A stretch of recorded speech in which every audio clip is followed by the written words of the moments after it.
Thank you for joining me once again on this channel, where we explore death, consciousness, and the timeless wisdom that transcends every culture and every religion. If you have not yet subscribed, I invite you to join this journey because what we discuss here is not entertainment, but a map for the deepest questions of human existence. Today we enter the second day of the Bardo, as described in the Tibetan Book of the Dead, the Chönyi Bardo, the Bardo of the Luminous Apparitions. To the Western mind, this may sound like myth, metaphor, or mystical allegory. But if we listen carefully, not with superstition, but with philosophical openness, we may find something astonishing. A description not merely of life after death, but of how the mind reveals its true nature when everything we cling to has fallen away. The mind after death, not extinguished but exposed. The Tibetan master says, consciousness does not vanish after death. This is not a religious claim. It is a psychological and phenomenological one. Because what is death if not the radical stripping away of the body, the senses, the self-narrative, and the roles we once played? What remains is the mind.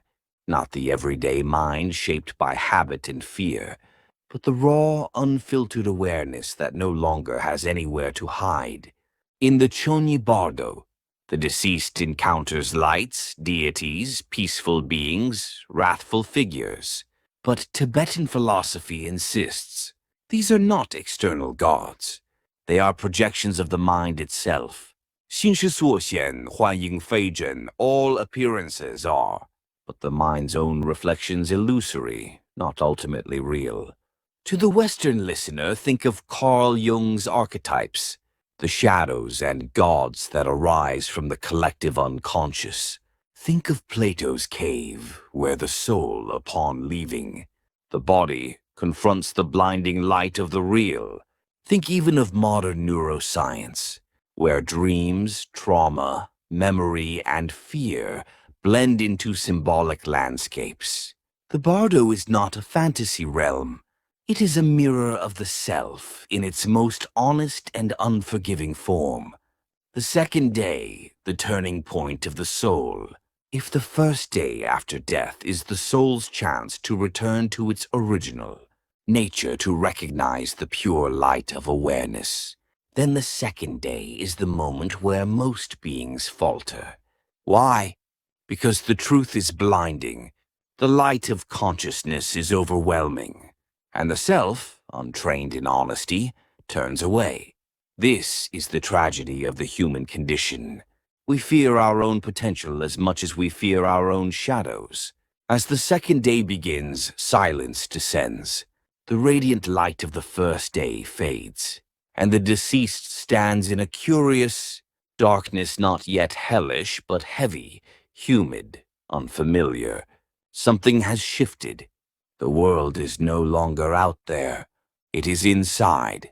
A distant sound arises, part chant, part bell, part whisper. It calls the soul forward, yet its ambiguity is unsettling. The deceased hesitates. Is this salvation, or is this a trap? For the first time, the soul begins to distrust its own perceptions. This hesitation marks the doorway into confusion. It is the beginning of the descent into illusion. The 5 lights appear. Without warning, the sky opens. 5 streams of light descend, each pure, each symbolic, each a direct expression of awakened consciousness. But to the untrained mind, they are terrifying. The first is the blue light of Akshobhya, the Buddha of the Eastern direction, the embodiment of clarity and mirror-like wisdom. To the enlightened, blue light is the call to liberation, but to a mind still attached to earthly familiarity, it is too sharp, too honest. Akshobhya extends his hand toward the soul. Do not fear. This is the light of truth. Step forward and you will be free. But freedom demands courage, and the human heart is rarely ready. Beside the piercing blue light, a softer glow appears. the murky, comforting gray of ignorance and attachment. One promises truth, the other promises comfort. And like so many of us in life, the deceased chooses comfort. One step back, one glance away, one moment of hesitation, and the brilliant blue light recedes, like a tide pulling away from the shore. A thunderous voice echoes not from outside, but from within. You have chosen ignorance once more. The peaceful procession turns to wrath. Another light emerges, golden, tender, radiant. Within it appear the peaceful Buddhas and Bodhisattvas, compassion embodied, mercy given form. Their smiles are warm enough to melt every fear. Their presence is the promise of salvation. One of them steps forward, a figure luminous and gentle. Even now, return. Let go of anger and craving. Liberation is still possible, but compassion has its own intensity. To the guilty, kindness feels like exposure. To the ashamed, purity burns. The deceased turns away once more, and in an instant the peaceful faces crack. The smiles harden. The eyes blaze. The compassionate forms dissolve into wrathful deities. Not because the gods have changed, but because the mind has. The soul is not punished. It is confronted. Because in the Bardo, nothing appears except what we have carried all our lives. And so when we consider this subtle movement of attention, this quiet but decisive turning of the mind, we begin to understand why the ancient texts insist that the first step toward liberation is seeing clearly without distortion, not heroic sacrifice, not dramatic demonstrations of faith, but this, to recognize the exact moment when our awareness begins to slip away from truth and toward illusion. Because that moment, tiny, almost invisible, is the birthplace of suffering. It is in that first moment of distortion that anger grows its roots, fear takes shape, desire forms a narrative, and self-deception begins to justify itself. And this is why the masters say, awareness must be swift effort, must be constant, not because life is cruel, but because the mind is fast, faster than our emotions, faster than our intentions, faster than our moral commitments. Without disciplined awareness, the mind outruns us, pulling us into habits we did not choose, and reactions we do not endorse. The moral drift that happens when awareness lapses. Think of the last time you spoke sharply to someone you care about. The moment was small, perhaps only a few seconds, but in that instant your awareness narrowed, your breath tightened, and the mind seized control like an impulsive animal. You did not choose to harm them. You simply lost awareness for a moment, and the chain reaction completed itself. And afterward you felt regret. You said to yourself, I didn't mean it. I don't know why I reacted that way. But the truth is simpler. Awareness slipped, and the reactive mind filled the vacuum. This is what the ancients meant by failing to perceive early, failing to persevere consistently. It is not about moral weakness. It is about attentional poverty, a momentary bankruptcy of presence, and the consequences ripple outward. Sometimes it changes the mood of a single conversation, but other times it can alter the entire direction of a life, driving a wedge between partners, breaking trust between friends, or setting a family on a path of silent resentment, all from one moment of lost awareness. Awareness as an ethical power.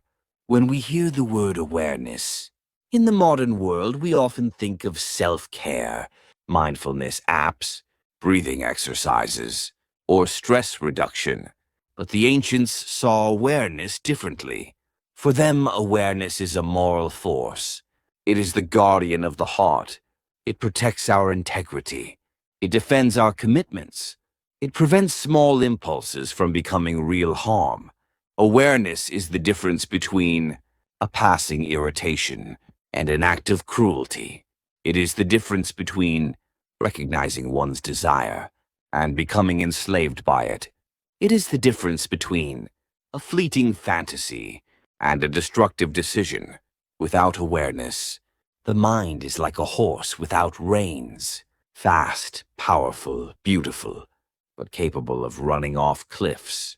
With awareness, the same horse becomes a noble companion. This is why the tradition insisted winning against the self is not a matter of force, but of clarity. The self cannot be defeated through punishment.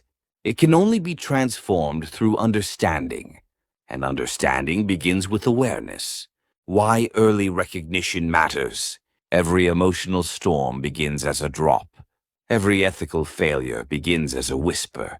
Every tragedy begins as a subtle misalignment. If you can see the drop, you can prevent the flood. If you can hear the whisper, you can rewrite the story. If you can notice the misalignment, you can correct your course before the path diverges. This is why early awareness is more powerful than late effort. Late effort is repentance. Early awareness is wisdom. Repentance saves us from disaster, but awareness saves us from needing repentance at all. And this is the heart of Mundane One's teaching. The purpose of spiritual discipline is not to build a rigid moral will that battles against impulses like an endless war. That is exhausting, unsustainable, and ultimately ineffective. The purpose is to cultivate a mind that detects the impulse before it becomes a force, that notices the emotion before it becomes a storm, that sees the confusion before it becomes a narrative. This quiet vigilance is what allows a human being to remain free, the mind's natural tendency to drift. Let us be honest. The mind prefers comfort over clarity, impulse over discernment, and habit over intention. Awareness requires effort. Drift requires nothing. This is why most people live their entire lives reacting rather than choosing, surviving rather than understanding, worrying rather than awakening, not because they are immoral, but because they are inattentive. And inattentiveness is the universal human disease. It is the root of our conflicts, the engine of our addictions, the silent architect of our regrets. This is why the ancients emphasized constant effort, not heroic effort, not dramatic effort, but everyday effort, steady, gentle, rhythmic, like tending a garden. You do not pull the plant upward with force. You simply make sure it receives what it needs every single day. Awareness is a garden. Effort is the sunlight.